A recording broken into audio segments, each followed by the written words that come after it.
Assalamu alaikum.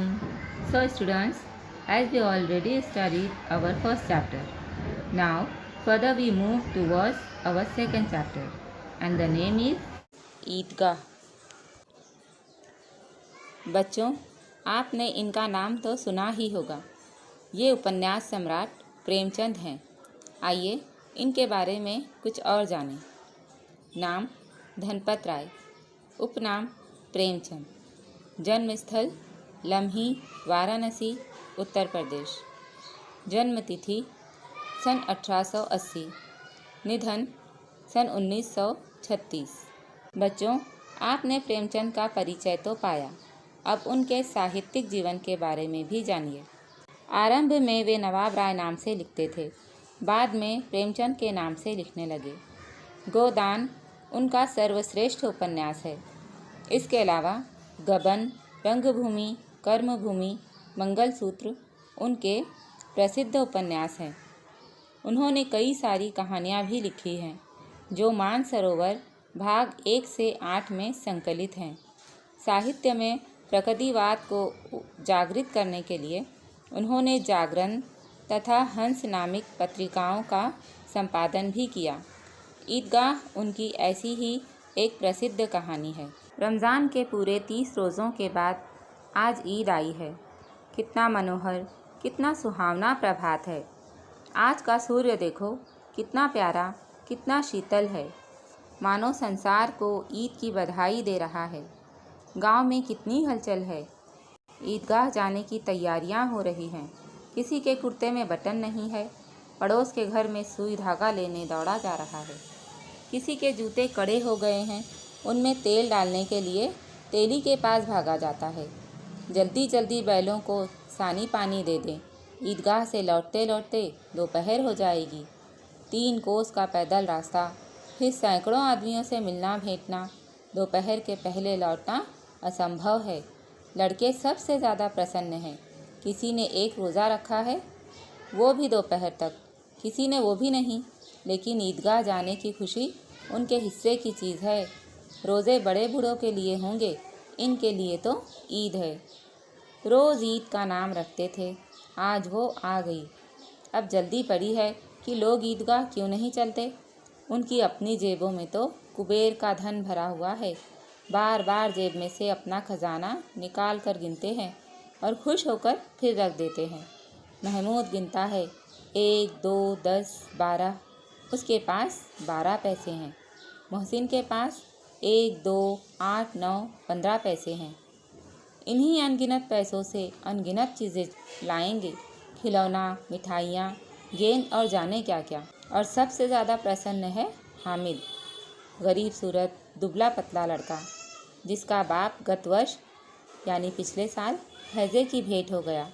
फिर एक दिन माँ भी मर गई।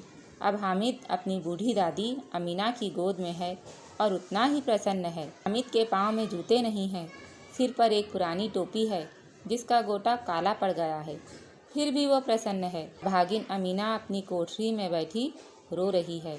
आज ईद का दिन और उसके घर में दाना नहीं। इस अंधकार और निराशा में वो डूबी जा रही है। किसने बुलाया था इस निगोड़ी ईद को? अमीना का दिल कचोट रहा है, उसे दुख हो रहा है।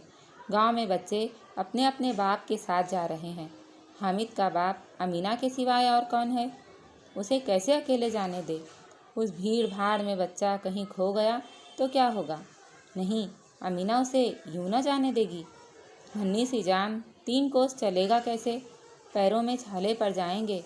जूते भी तो नहीं हैं उसके पास। कुल 2 आने पैसे बच रहे हैं। 3 पैसे हामिद की जेब में, 5 अमीना के बटुए में। यही तो बिसात है। और ईद का त्यौहार, अल्लाह ही बेड़ा पार लगाए। हामिद भी भीतर जाकर दादी से कहता है, तुम डरना नहीं अम्मा, मैं सबसे पहले आऊँगा। गांव में मेला चला और बच्चों के साथ हामिद भी जा रहा था। कभी दौड़ लगाकर आगे निकल जाता, फिर किसी पेड़ के नीचे खड़े होकर साथ वालों का इंतज़ार करता। हामिद के पैरों में तो जैसे पर लग गए थे। वो कभी थक सकता था भला? बड़ी बड़ी इमारतें आने लगी। ये अदालत है, ये कॉलेज है, ये कला घर यानी आर्ट हाउस है। आगे चले, हलवाइयों की दुकानें शुरू हुई। आज खूब सजी हुई थी। इतनी मिठाइयाँ कौन खाता है? देखो ना, एक एक दुकान पर मनो होंगी। सहसा ईदगाह नजर आई। इमली के घने वृक्षों की छाया है। नीचे पक्का फर्श है, उस पर जाजिम एक उर्दू शब्द है। इसका मतलब है चटाई। रोजेदारों की पंक्तियाँ एक के पीछे एक न जाने कहाँ तक चली गई हैं। यहाँ कोई धन और पद नहीं देखता। इन ग्रामीणों ने भी वजू किया और पिछली पंक्ति में खड़े हो गए। कितना सुंदर संचालन है, कितनी सुंदर व्यवस्था है।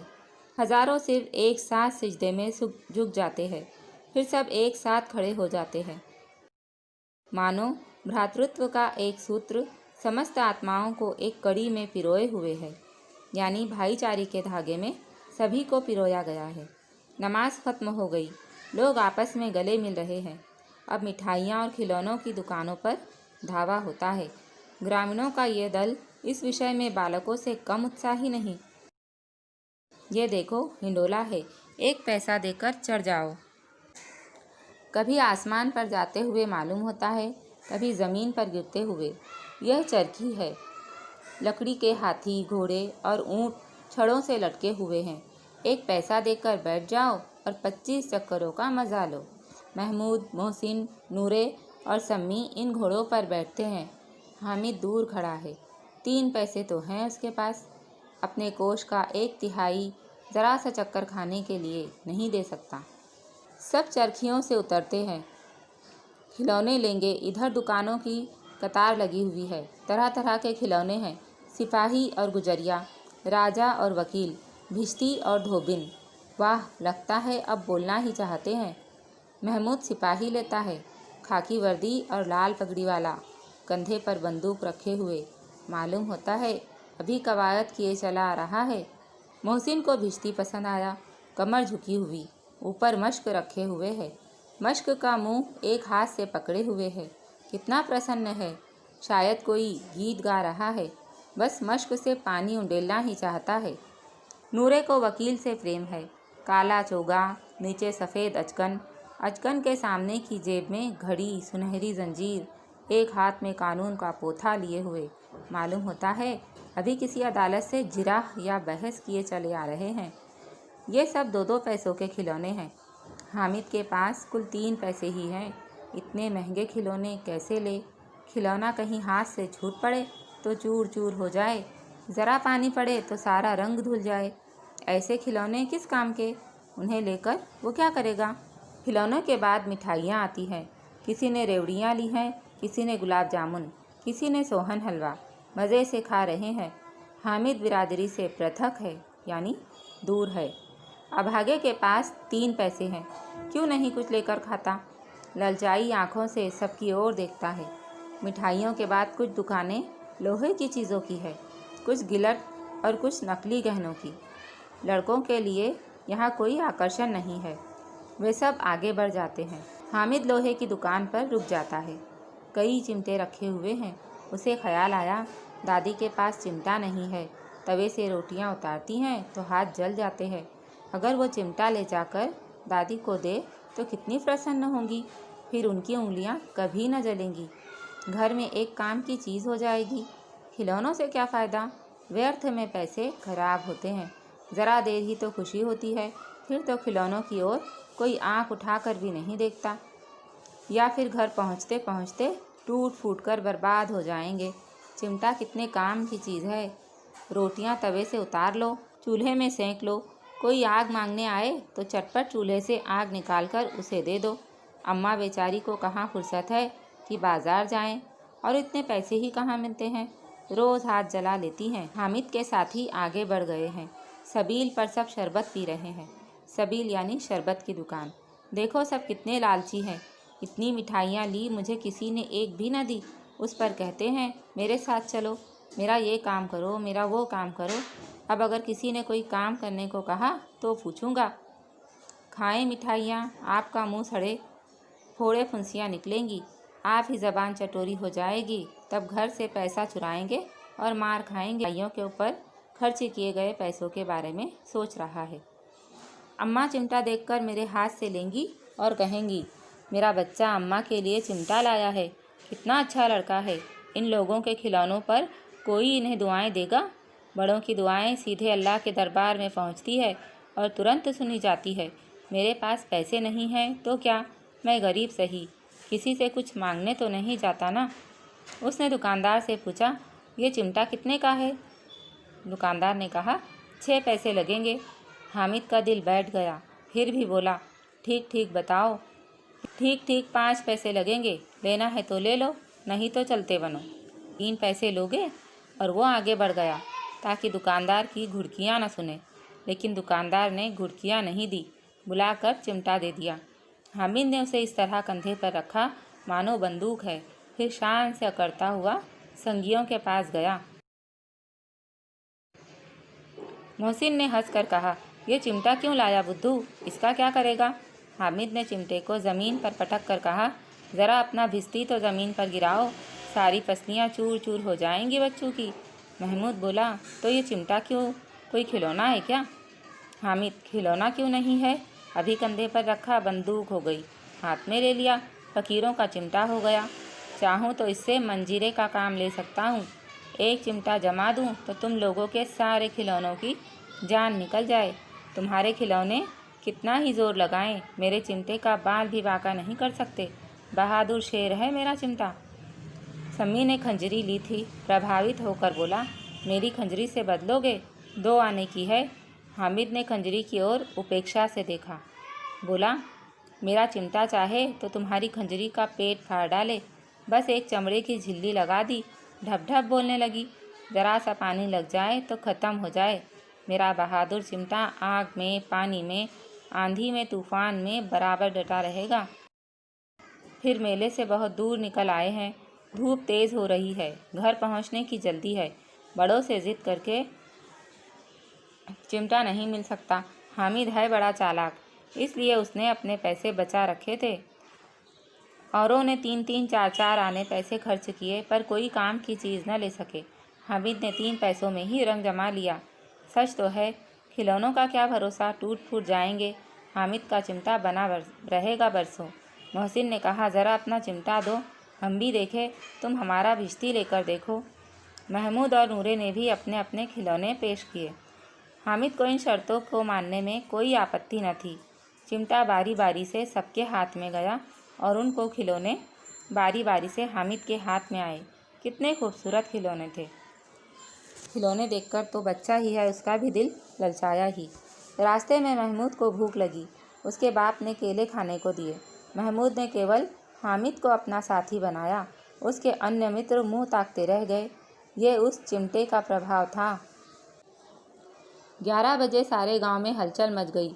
मेले वाले लौट आए। मोहसिन की छोटी बहन ने दौड़कर भिश्ती उसके हाथ से छीन लिया और मारे खुशी के उछली तो मियाँ भिश्ती नीचे आ रहे और सुरलोक सिधारे यानी टूट गए। मियाँ नूरे के वकील का अंत इससे भी ज़्यादा गौरवमय हुआ। वकील ज़मीन पर या ताक पर बैठ नहीं सकते, उनकी मर्यादा का विचार तो करना ही होगा। सो उन्हें दीवार में 2 खूंटियाँ गाड़ी गई, उन पर लकड़ी का एक पटरा रखा गया, पटरे पर कागज़ का एक कालीन बिछाया गया। वकील साहब राजा भोज की भांति सिंहासन पर विराजे। नूरे ने उन्हें पंखा झलना शुरू किया। अदालतों में खस की टट्टियाँ और बिजली के पंखे होते हैं, क्या यहाँ मामूली पंखा भी ना होगा? बांस का पंखा आया और नूरे ने हवा करना शुरू की। मालूम नहीं पंखे की हवा से या पंखे की चोट से वकील साहब स्वर्गलोक से मृत्युलोक में आ गए और उनका माटी का चोला माटी में मिल गया, यानी नूरे के वकील साहब भी टूट फूट गए। फिर बड़े ज़ोर शोर से मातम हुआ और वकील साहब की अस्थियाँ घूरे पर डाल दी गई, यानी सब कचरा उठाकर फेंक दिया। अब मियाँ हामिद का हाल सुनिए। अमीना उसकी आवाज़ सुनते ही दौड़ी आई और उसको गोद में उठाकर प्यार करने लगी। सहसा उसके हाथ में चिमटा देखकर वो चौंकी, बोली, ये चिमटा क्यों ले आया? मैंने मोल लिया है। क्या पैसे में? यानी कितने पैसों में? 3 पैसे दिए। अमीना ने छाती पीट ली, ये कैसा बेसमझ लड़का है। दोपहर हुई, मैं कुछ खाया न पिया, लाया क्या? चिमटा। सारे मेले में तुझे और कोई चीज़ न मिली जो ये लोहे का चिमटा उठा लाया? हामिद ने अपराधी भाव से कहा, तुम्हारी उंगलियां तवे से जल जाती थी, इसीलिए मैंने ले लिया। बुढ़िया का क्रोध तुरंत स्नेह में बदल गया। स्नेह यानी प्रेम, प्यार। बच्चे में कितना त्याग, कितना सद्भाव और कितना विवेक है। त्याग यानी कुर्बानी। उसने अपने खिलौने, मिठाइयाँ और झूला झूलने की सारी ख्वाहिशें त्याग दी, सारा आनंद लुटा दिया, लेकिन दादी के लिए चिमटा ले आया। दामन फैलाकर हामिद को दुआएं देती जाती थी और उनकी आंखों से आंसुओं की बड़ी बड़ी बूंदें गिरती जाती थी। अच्छा बच्चों, मज़ेदार थी ना कहानी? आपको मज़ा आया? ठीक है, अब इसके बाद आपको एक PDF दी जा रही है। उसमें जो भी स्वाध्याय दिया गया है, आशा है कि आप उसे अपनी नोटबुक में लिखेंगे। अल्लाह हाफिज़।